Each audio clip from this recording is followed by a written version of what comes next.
I didn't expect to see my video word for word, shot for shot being uploaded by someone else with no credit, let alone a channel with over 250,000 subscribers. But that's exactly what Godzilla Reacts did, and they are doing it to everybody. The main video I'm talking about is this one, where the bulk of it is just a bunch of other people's work, including my video, the story behind Godzilla's roar, being played almost in full, with little more than a few, "Wow, that's crazy" interjections. There's no credit, there's no link, just my research, visuals, and editing re-uploaded for his profit. Watch this and let me know if you think this is transformative or fair use. Godzilla's Did roar? you know that Godzilla's iconic roar was created by composer Akira Ifukube? I have no Instead of idea, using a bro. How pre-existing did they even make the sound, roar? which was common for other monster movies at the time, like King Kong. Ooh. Ifukube wanted something unique. He used a leather glove that was coated in pine tar resin to create What? friction. He then rubbed the glove along the strings of the double bass, producing a deep resonant sound. The sound was then slowed down and altered to give it that monstrous, otherworldly quality. This method A leather resulted in glove? a I roar thought they that was recorded not like a only distinctive, T-Rex. but also memorable, What? matching Godzilla's immense and That's terrifying crazy. They presence. literally used instruments to make Godzilla roar. Now, if you're someone who's as terminally online as me, then a channel like this is nothing new. It's part of a larger ecosystem of low-effort channels built around the illusion of engagement, where content is siphoned from smaller creators, lightly repackaged, and then pumped out to passive audiences for easy money. These are not collaborative tributes or community shoutouts or showcases of the Godzilla fandom. Instead, these are just nothing more than copy-paste operations dressed up as fan enthusiasm. And what bothered me wasn't that it happened to me, like, you know, react to my videos all you want, I don't care, just make it transformative and give me credit. But it's that this kind of theft has become so normalized on YouTube. If you make anything online, if you put time into editing, writing, researching, and performing, there's a good chance a content farm like Godzilla Reacts is watching, waiting to re-upload your work with a face cam and a shrug. Content farm channels like Godzilla Reacts are flat out monetizing other people's labor while hiding behind it. And so, this video exists because that behavior needs to be called out, not with vague subtweets or polite DMs and emails. I already tried that. But with a spotlight. If platforms won't enforce the rules and if these channels won't take responsibility, then the least we can do is make it clear that it's actually happening. So first off, what is a content farm and how does Godzilla Reacts fit this description? A content farm is a channel or social media account that floods the internet with garbage mass-produced, low-effort material designed to rack up clicks and ad revenue. The goal is straight-up quantity over quality. These channels don't make content because they care about the subject, or Godzilla, or the fandom. They make it because the algorithm rewards constant output, no matter how shallow or recycled it is. There are a few clear signs that you're looking at a content farm. They upload constantly, sometimes multiple times a day without any real variation in format or tone. The content is usually reaction-based or stitched together from someone else's work. Instead of research or editing, you get recycled clips, AI voiceovers, or a camera pointed at someone making the same shocked face while a real creator's video plays behind them. What unites these channels is their complete lack of respect for the original. They don't care where the footage came from, who wrote the script, or who did the editing. The work is treated like raw material to be mined for profit. Credit is an afterthought, if it happens at all, which it rarely ever does. It strips content of meaning and it reduces it to a monetizable asset. We've seen this before with stolen TikToks, meme compilations, and voiceover fax accounts. Now it's reaction channels. The only thing that's changed is the packaging. These aren't fans sharing what they love, they are middlemen making money off of content that they didn't make and barely understand. A leather glove? I thought they recorded like a T-Rex. What? The whole idea behind Godzilla Reacts is a gimmick. The channel pretends to be Godzilla watching YouTube videos. That's the hook. It stays in character and leans into a fake rivalry with Kong to push subscriptions. Help Me Beat Kong to 1 million subs is in the channel description. It makes the channel seem like a harmless parody, when in reality it's a front for mass content theft, as well as blatant piracy on the Patreon front, and also really weird exploitative videos and thumbnails that are directed towards children. We'll get there when we get there. But The actual videos themselves are mostly reruns of other people's work, with no editing or real reactions involved. They never contribute to anything meaningful. The entire crux of the channel is just taking Godzilla fan content and playing it in its entirety with the occasional "bro" or a fake monster noise tossed in. There's no effort or any commentary worth listening to. And in the video that got my attention, it was my visuals, my script, and my pacing used to fill out their upload schedule. That schedule is the entire point. Since 2021, they've uploaded over 1,200 videos. That's nearly a video every weekday for 4 straight years. They aim for the 8 to 15 minute range to hit YouTube's ad thresholds, and they hit it constantly. Fan animations, lore explainers, breakdown videos, all lifted. The channel doesn't grow because people care about its personality. It grows because it's built to pump out stolen content fast enough to flood the algorithm. This has to stop. A lot of you guys keep sending me this video and I am terrified to watch it, but this is the most obnoxious thing I've ever experienced in my life. So who's even watching this slop? Children. It's very clearly children. Just take a look at the comment section. It's nothing but emoji spam, shallow meme references, and generic praise that never goes beyond surface level reactions. There's no conversations, no questions, or actual interest in where the videos came from. And most viewers aren't really thinking critically because they are not old enough to do so. That's exactly what makes this channel's model so effective. Now, I'm not making fun of kids or anything. It's just a fact, though, that the child audience that watches these videos are less likely to care about who created the original video, and they're even less likely to recognize when content is being reused without permission. Channels like this count on that. When the average viewer doesn't understand what fair use is or why crediting a source matters, it becomes easier to profit off of stolen work. You don't get backlash when the people watching don't know anything's wrong in the first place. That lack of awareness is compounded by the tone and presentation of the channel itself. Nearly everything is stylized to look goofy and hyperactive, with exaggerated edits, cartoonish reactions, and video titles designed to bait clicks. It's the video equivalence of drinking a gallon of Red 40. But buried in that chaos are thumbnails that are flat out inappropriate. A video like "When Godzilla Turns into Godzilla" very much crosses a line and should weird a lot of people out. Yes, you could say it's a meme and it's just brain rot, but it's still being deliberately shown to a child audience. It's very much crossing a line. To me, that kind of content doesn't accidentally end up on a channel with a predominantly underage audience. It's completely intentional and it's very manipulative. This is not harmless fun anymore. This is calculated exploitation, and the channel knows who it's targeting. There are so many thumbnails like this. So let's be clear about something up front.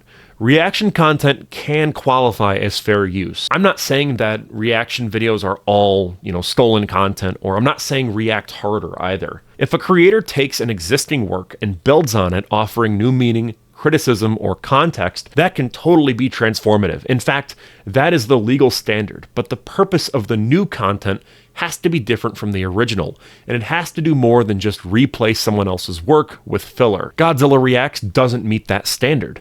This channel isn't built on commentary or critique, it's built on duplication. These are full-length videos, animations, lore explainers, essays, fan edits. They are played nearly start to finish with no meaningful interruption. At most, you'll get a few generic phrases, a stock sound effect, or a forced joke. There's no new point being made, there's no insight, there's no interpretation, and most of the time, there's no credit, especially if you're a smaller channel. Instead, Godzilla Reacts relies on a catch-all fair use disclaimer buried in the description. That doesn't mean anything. Saying, "Contact me if you want a video removed," is flat out bullshit. How do I know this? Because I tried reaching out multiple times and was completely ignored for over a week. Thankfully, YouTube allows me to protect my own work and file a copyright claim on the video. So I did. You see, Godzilla Reacts knows that what they are doing is wrong, otherwise they wouldn't have that "contact me if you want a video removed" disclaimer. It's a way to avoid responsibility. If you're only taking content down after someone asks, you already knew it wasn't yours to use. Mind you, this is the first time I've ever copyright claimed a video on YouTube, and I hope it's the last.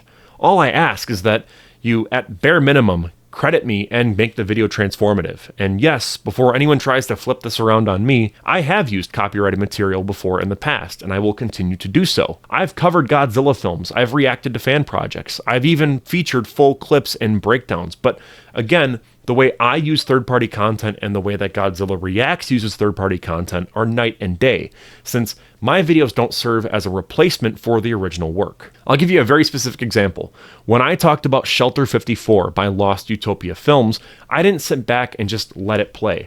I would pause very frequently, I analyzed, I explained how I thought it was made, I broke down the story, the structure, theorized and drew connections to Godzilla's pre-existing films, I made connections to real-world history and geography, and I shared my perspective as a filmmaker. Again, I like too how this kind of builds off of the Godzilla, the series, and how this version of Zilla has that, I don't know if they call it atomic breath in the actual show, but, like the green fire breath. All the little details in this are just so fascinating to me. We're going to go back a little bit too. The same goes for my retrospectives. They are not substitutes for the movies themselves. When you watch my Terror of Mechagodzilla retrospective, I use a little bit of the movie for clips just to show what I'm specifically talking about, but otherwise it's almost 99.9% original content. These are structured, researched essays. Yes, I use clips to support a larger argument, but it's not to replace the source. The commentary that is written, spoken, and edited by me is ultimately what drives the piece, and it's why people tune in. Without it, the video flat out doesn't exist. That's the line. If you're transforming the work, changing its meaning or function, then it has a legal and creative purpose. But if you're just pressing play and adding surface level noise and bruh sound effects, and then cashing in, that is theft, not fair use. And the more people pretend otherwise, the more normalized this behavior becomes. The visual strategy behind Godzilla Reacts is one that is designed for clicks, and that's it. Thumbnails are overloaded with red arrows, distorted faces, and sexualized monster designs meant to stop you mid-scroll. Titles lean heavily into caps lock and forced exaggeration. It's the standard. None of this reflects actual fandom, in my opinion. Videos jump from Godzilla to Skibbity Toilet to TikTok memes without any hesitation. This is not a curated space for kaiju fans, it's a channel willing to pivot to whatever is trending if it keeps the numbers up. The goal is visibility, whether the subject is Godzilla or Roblox or a toilet-headed meme, it doesn't matter. What matters is what performs. And this kind of content packaging makes the channel impossible to label as a Godzilla fan channel. It pretends to celebrate niche interests while actively diluting them. It's the kind of branding you see on the lowest common denominator reaction channels, with chaotic, unoriginal, and tailored to whatever's hot this week. There's also no moral high ground here. This is a business model first and foremost. Based on average views and YouTube's ad rates, Godzilla Reacts likely earns somewhere between $2,000 to $6,000 a month in ad revenue. And that doesn't include Patreon, where the channel has over 450 paying supporters. And to me, Godzilla Reacts Patreon feels like a lawsuit from Toho just waiting to happen. Tier 1 is called Bow to the King, and it costs $1 per month. For that price, you get your name listed at the end of a video, the occasional live stream access, and the promise of playing games like Roblox with the creator. It's mostly harmless stuff. It's actually what I offer for my own channel membership. Most people do this kind of stuff completely fine. The real issues, though, begin with Tier 2, the $3.50 tier, titled Legendary Fan. This advertises access to full movie reactions. You're told that you'll be able to watch with me, join a private Discord server, and again have your name shown in the credits. The wording is vague, but the intention is very clear. If you pay a few bucks, you'll be able to watch full copyrighted movies with this person. And then it comes to the $10 tier, Burning Mode. This one promises everything from the previous tiers, but with more frequency and faster responses. It doubles down on the premise of movie reactions and private Discord streams. It even claims that you'll meet other titans like Ultima, Mecha, Shin, Kong, and others, as if these fictional characters are personal acquaintances. This is unhinged branding layered over what amounts to unlicensed and illegal movie distribution. If the reaction videos where he watches YouTube content already cross legal lines by playing full-length fan videos and lore essays without any transformation, then this takes it several steps further. Hosting private movie reaction streams behind a paywall is flat-out piracy. It doesn't matter if there's commentary, it doesn't matter if it's in Discord, you don't get to charge people for access to copyrighted films that you don't own. Even then, Godzilla Reacts flat out just has the movie Godzilla Planet of the Monsters available to watch without his reaction, meaning he is quite literally distributing this movie illegally with a cheeky description reading, "Just click the link and watch the full movie. Hope you like it." What's baffling is how casually it's all presented. There's no effort to obscure what's being offered. It's all laid out in poorly written tier descriptions, as if nothing about it could possibly be challenged. But it can be, and it likely will be. Toho is notoriously aggressive when it comes to protecting their IP, and if this channel keeps building a business off of unlicensed Godzilla content in this manner, it is not a question of if Toho notices, but when. Among serious Godzilla fans, this channel has no real credibility. On Reddit, Discord servers, and kaiju forums, the channel is openly mocked. It's often described as content for edgy 12-year-olds, and that's putting it mildly. Longtime fans don't really take it seriously. They recognize what it is, a low-effort pipeline of recycled material dressed up as fan content. There's no real engagement with the community, the creator never participates in fan discussions, doesn't respond to thoughtful criticism, and has shown no interest in being part of the larger kaiju fandom, unless they directly profit from it with a Patreon. Even when called out for legitimate concerns like failing to credit creators or uploading entire videos without transformation, there is complete silence. There's no apology, no correction, just more uploads. It's a content machine, and not a real person trying to contribute to a community that, in spite of a lot of the issues the Godzilla fandom has, it's still full of extremely talented people who don't deserve to have their work stolen by a parasite like Godzilla Reacts. Channels like this do real harm. When someone watches a reaction to your work instead of the original, you lose more than just a view. You lose potential subscribers, algorithmic momentum, and exposure to new audiences. You did the writing, the research, the editing, and the voiceover. They pressed play, and yet their video may end up performing better, simply because it landed in front of more people at the right time. Now, I'm sure there's going to be some people saying, "But Godzilla Reacts is a big channel, and you should be grateful that he showcased your video." The problem is, he never credited me, and they already watched that video in full. His reaction video functioned as a replacement for my video. As a result, there's no reason for anyone to watch his video and then say, I really want to watch that Firewood Media video, because they already saw it on his channel. He played it in its entirety. A leather glove? I thought they recorded like a T-Rex. What? The more reaction channels flood the platform with these awful re-uploads, the harder it becomes for small creators like myself to stand out. We get buried while someone else gets paid to react to our work. What makes Godzilla Reacts especially frustrating is how deliberately it hides behind the idea of being a fan. Is that Rodan? No, that kind of looks like the guy from... What's his name? Oh. Okay, he's dying to some random bat, bro. We got Batman over here beating Godzilla. The Godzilla persona is a shield. Everything gets brushed off with excuses. It's parody. It's just for fun. I'm a fan too. These are not explanations, these are just tactics, and they are playing into the role of an in-character Godzilla YouTuber. The creator deflects criticism and dodges accountability. If you call it out, you're labeled as being petty or uptight. If you demand credit, it's seen as gatekeeping. The fan channel image softens the edges just enough to make genuine complaints like mine seem like overreactions, but this isn't harmless. It's exploitation disguised as fandom. The persona lets the channel operate without any consequences, using a fake voice and kaiju branding to excuse what would be unacceptable on any other platform or community. Being a fan doesn't give you a free pass to steal, and pretending to roar instead of respond doesn't make that any less true. So here is, I guess, my call to action. If you're a creator, start watching out to see who's using your work. Reaction channels like Godzilla Reacts thrive on your silence. They depend on the idea that no one will notice, or that if they do, they won't speak up. If your content is being uploaded in full without credit or transformation, file a copyright claim. YouTube Studio has a wonderful feature that lets you know if your work is being used by other channels. Don't let vague disclaimers or friendly personas discourage you from protecting your work. These channels count on creators staying quiet. It's that silence that allows them to keep doing this unchecked. And if you're just a YouTube viewer, take a moment to ask yourself what you're actually watching. Is it something original, or is it just a replay of someone else's effort with meaningless filler on top? The easiest way to support creators is to seek out the original work. Watch the source, not the shortcut. If you see channels profiting off of other people's videos, say something. The only reason this keeps happening is because no one's holding them to a standard.